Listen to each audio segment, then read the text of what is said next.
তো ভিউয়ার্স, এটি একটি 3D কাজ। আমি কাজটি আপনাদেরকে দেখাচ্ছি, 3D কাজ। তো 3D কাজ করার পরে কিন্তু আমাদের কাঠের কাজের ক্ষেত্রে 3D কাঠের উপরে করার পর কিছু আঁশ আসে। তো যদিও এই কাজটি অনেকটাই ক্লিয়ার, তারপরও আমি আঁশগুলো আপনাদেরকে ক্লোজলি দেখাচ্ছি। আর আজকে আমি দেখাবো যে এই আঁশগুলো আপনারা কিভাবে রিমুভ করবেন। রিমুভ করে আপনার কাস্টমারের মন মতো একটি কাজ কাস্টমারের হাতে তুলে দিবেন, সেইটি আমি আজকে আপনাদেরকে ভিডিওর মাধ্যমে দেখাচ্ছি। তো এটি হচ্ছে আসলে কাঠের কাজ, যার উপর 3D করা হয়েছে। এখন আমি আপনাদেরকে ক্লোজলি আঁশগুলো দেখাচ্ছি। তো ভিউয়ার্স দেখেন, এই যে এখন আমি দেখাচ্ছি আপনাদেরকে ক্লোজলি, ক্যামেরাকে ক্লোজলি নিয়ে দেখাচ্ছি, যে কাছাকাছি নিয়ে এই যে দেখেন আঁশ, এই যে আঁশটা দেখা যাচ্ছে। 3D কাজের পর কিন্তু এরকম আঁশ আসতে পারে কিছু কিছু জায়গায়, সব জায়গায় আসবে না। এটা আসলে কাঠের উপরে ডিপেন্ড করে যে আপনার কোন কাঠের উপর কাঠটা কেমন, শুকনা কিনা, সিজনিং করা কিনা, হ্যাঁ। তারপরে হচ্ছে কাঠের কাজের ক্ষেত্রে গাছের বিভিন্ন মান আছে। তো বিভিন্ন গাছের ক্ষেত্রে কাঠ কিন্তু বিভিন্ন রকম হবে। তো এরকমের যদি আঁশ আসে, তাহলে সেই আঁশগুলোকে আমরা আসলে কিভাবে রিমুভ করব বা এগুলোকে মুছে ফেলবো বা সরাই দিব, এটা কিন্তু একটা প্রসেস আছে। তো আমি প্রসেসটা আপনাদেরকে দেখাই দিচ্ছি। এই প্রসেসের মাধ্যমে যখন আপনারা কাজ করবেন, তখন কিন্তু আপনার কাস্টমার আপনার কাজটি নেওয়ার জন্য কি আরও ভালো হবে, আপনাকে কিন্তু আরও বেশি বেশি কাজ দিবে এবং কাস্টমার সন্তুষ্ট থাকবে। তো ভিউয়ার্স, আমাদের এই কাজের জন্য কিন্তু প্রয়োজন হবে একটি টিক ব্রাশ। দেখেন, এটা হচ্ছে একটা টিক ব্রাশ, হ্যাঁ, এটাকে নাইলন ব্রাশও বলা হয়ে থাকে। তো এই টিক ব্রাশটা আমাদের আসলে এই আঁশ বা কাঠের ক্ষেত্রে যে আঁশটা আছে, এই আঁশটাকে রিমুভ করার জন্য আসলে আমাদের সাহায্য করবে। মূলত এইটি দিয়েই আমরা কিন্তু এই আঁশটাকে রিমুভ করব। তো এই টিক ব্রাশগুলো কিন্তু আমাদের কাছে পাবেন। এই টিক ব্রাশের বিভিন্ন কোয়ালিটি হয়, 120, 80 গ্রেড। তো 120 গ্রেডেরটা আমরা এখন ইউজ করব। তো এটা কিন্তু কোয়ালিটি আছে, কোয়ালিটির উপর দামটাও কিন্তু ডিফারেন্ট হয়। তো দাম জানার জন্য বা নেওয়ার জন্য কিন্তু আমাকে আপনারা ফোন কল বা কমেন্টস করতে পারেন। তো এই ধরনের টিক ব্রাশ দিয়ে আমরা কাঠের উপরে যখন এটাকে ঘষে দিব, তখন কিন্তু আমাদের এই আঁশটা পুরোটাই রিমুভ হয়ে যাবে। তো আমি পুরো প্রসেসটা আপনাদেরকে দেখাই দিচ্ছি। অ্যাট ফার্স্ট হচ্ছে এই টিক ব্রাশটিকে এখন আমরা আসলে আমাদের ড্রিল মেশিনের সঙ্গে সংযুক্ত করব। তো এখানে একটা কথা বলার বিষয়, যে ড্রিল মেশিন কেন, আসলে ড্রিল মেশিন কারণ হচ্ছে কি, যে এই টিক ব্রাশটাকে আমাদের খুব বেশি জোরে ঘোরানো যাবে না। ড্রিল মেশিনগুলোর একটা নির্দিষ্ট আরপিএম থাকে। তো এই আরপিএমে আমাদের ঘুরে দেবে। তো এখন আমরা এই টিক ব্রাশটিকে আমাদের ড্রিল মেশিনের সঙ্গে সংযুক্ত করে নিব। আমি প্রসেসটি আপনাদের দেখাই দিচ্ছি। তো ভিউয়ার্স, এই হচ্ছে আমাদের ড্রিল মেশিন। আমরা এই ড্রিল মেশিনেই মূলত আসলে আমাদের টিক ব্রাশটিকে সংযুক্ত করব এবং এই ড্রিল মেশিনের মাধ্যমেই আমরা আমাদের কাজটি সম্পূর্ণ করব। তো আমরা এখন এসে ড্রিল মেশিনের মধ্যে আমাদের এই ব্রাশটিকে সংযুক্ত করে নিচ্ছি।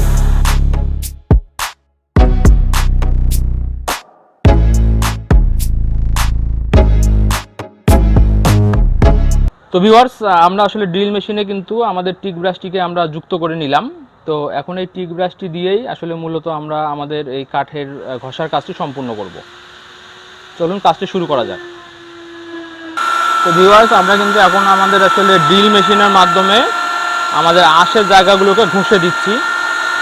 দেখেন, একদম ক্লিন হয়ে যাচ্ছে কিন্তু।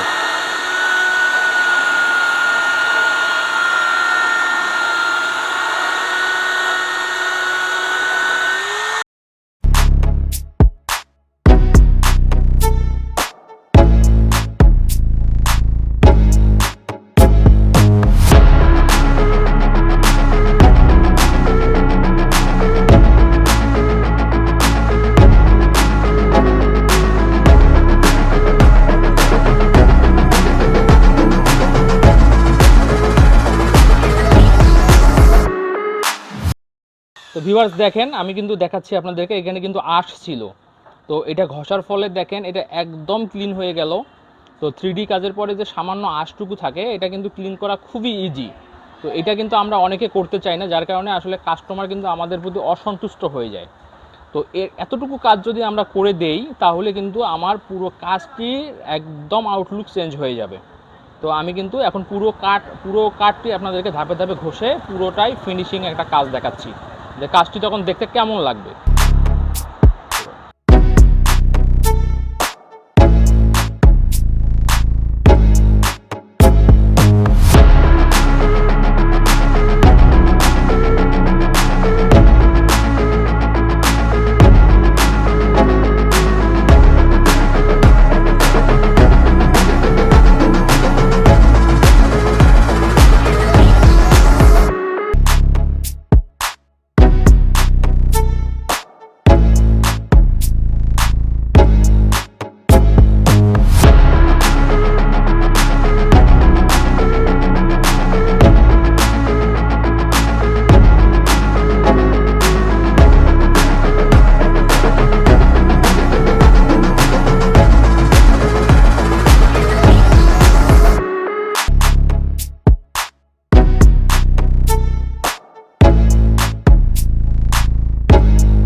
তো এভরিওয়ান, আসলে আফটার ক্লিনিং, আফটার ব্রাশিং, অর্থাৎ ব্রাশ করার পরের এই যে হচ্ছে অবস্থা, দেখেন কতটা ক্লিয়ার, কোথাও কোনো প্রকারের আঁশ নেই, কোথাও কোনো প্রকারের আপনার কাঠের আঁশ নেই, খুব পরিষ্কার একটি কাজ। তো এই ধরনের কাজ কিন্তু আমরা আসলে আমাদের যে মেশিনে কাজ হয়, কাজ কিন্তু আসলে 3D কাজ করার পর কিছুটা আঁশ আসবেই। তো এই আঁশকে রিমুভ করার জন্য কিন্তু আমাদেরকে এই ধরনের ব্রাশ দিয়ে ক্লিন করে দিতে হবে। তো এই ব্রাশগুলো আমাদের কাছে পাবেন, আপনারা আমার আসলে ডিটেলসে নাম্বার দেওয়া আছে, নাম্বারে ফোন করলে যে কোনো ধরনের ব্রাশ কিন্তু আপনারা আমাদের কাছ থেকে নিতে পারবেন। তো আমি কিন্তু এই যে দেখাচ্ছি, আমি এর সঙ্গে সঙ্গে পাশাপাশি আসলে আমি আরও কিছু কাজ আপনাদেরকে দেখাচ্ছি, আমাদের আসলে করা, ডিজাইন করা, 3D ডিজাইন করা কতটা ক্লিন আমি আপনাদেরকে দেখাচ্ছি। তো এই কাজটি কিন্তু আমরা আপনাদেরকে A to Z দেখিয়ে দিলাম যে আপনারা কিভাবে ক্লিনিং করবেন।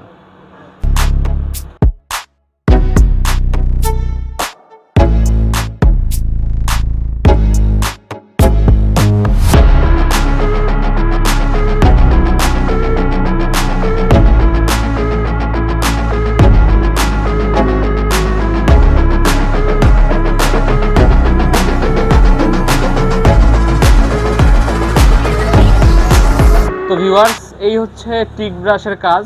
এরকম একটি টিক ব্রাশ দিয়ে আমরা অসাধারণ কাজ করতে পারি, অর্থাৎ আমাদের কাঠের কাজের ক্ষেত্রে ফিনিশিংটা কিন্তু আমরা নিয়ে আসতে পারি। রেজাল্ট আপনাদের সামনেই আছে।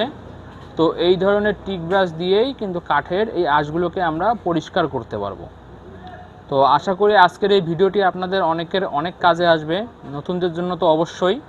তো আমার এই ভিডিওটি যদি আপনাদের বিন্দু পরিমাণ ভালো লেগে থাকে তাহলে অবশ্যই ভিডিওতে একটি লাইক দিবেন, ভিডিওটি বেশি বেশি শেয়ার করবেন এবং কমেন্টস করবেন কোনো কিছু জানার থাকলে। তো আজকের ভিডিওটি এই পর্যন্তই। সকলে ভালো থাকবেন। আল্লাহ হাফেজ।